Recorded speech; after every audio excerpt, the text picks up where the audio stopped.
Eric, to get to the topic at hand today, what I really want to talk about is around workout programs.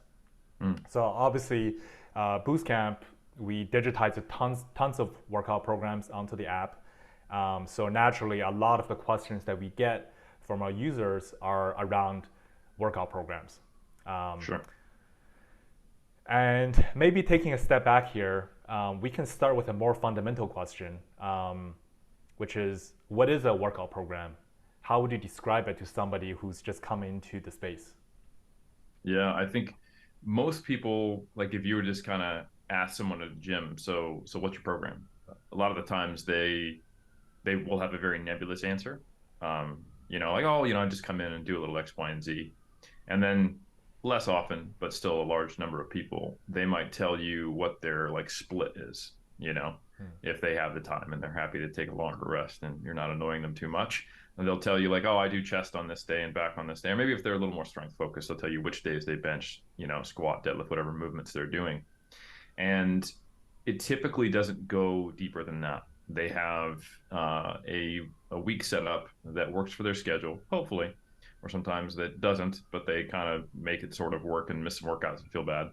Um, and it's these connected days, but there's no necessarily attempt to connect weeks to weeks and then even months to months. And the idea there is that a program is something that has a cohesive construction of multiple weeks together, potentially multiple months. There is a plan built in to progress. There is a specific goal that it's designed for. And it is, in coaching, for example, it is to some degree customized or individualized to your constraints or your needs. And I think that is something that is a challenge for a lot of people if they don't have the background knowledge or information um, to construct on their own because they don't Mhm. necessarily know what the principles of that should look like, you know. So yeah, that's basically what a program is. The distinction between just lifting weights and following a program is that you have a plan that goes beyond what you're doing today or this week, and that it hopefully has some kind of cohesive nature and aligns with your goals and your constraints. Yeah, I mean, I think that's really well put. It's kind of like that phrase, like if you fail to plan, you plan to fail.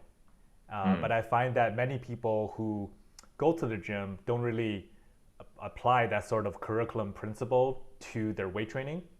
yeah. Sort of like, okay, I went to the gym, I spent my hour here, and therefore my job is done.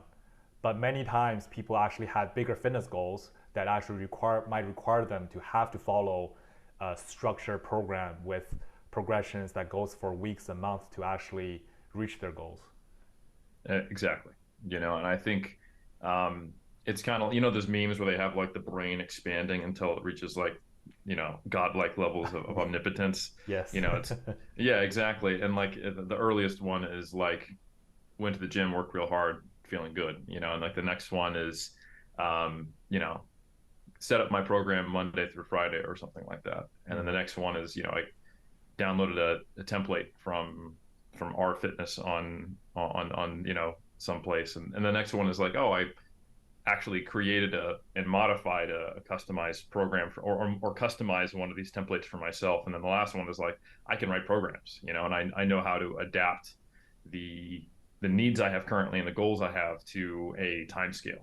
And the biggest thing I do, and that we do at 3D Muscle Journey, anytime we take on a new client, we spend a lot of time game planning on how do we get to their goal. So first off, we're trying to understand what is the person's goals, um, why are they connected to them, what has and hasn't worked in the past, what is their current understanding of things, what are their constraints, what equipment availability do they have, how many days a week can they train, and then from there, what's their injury history, right?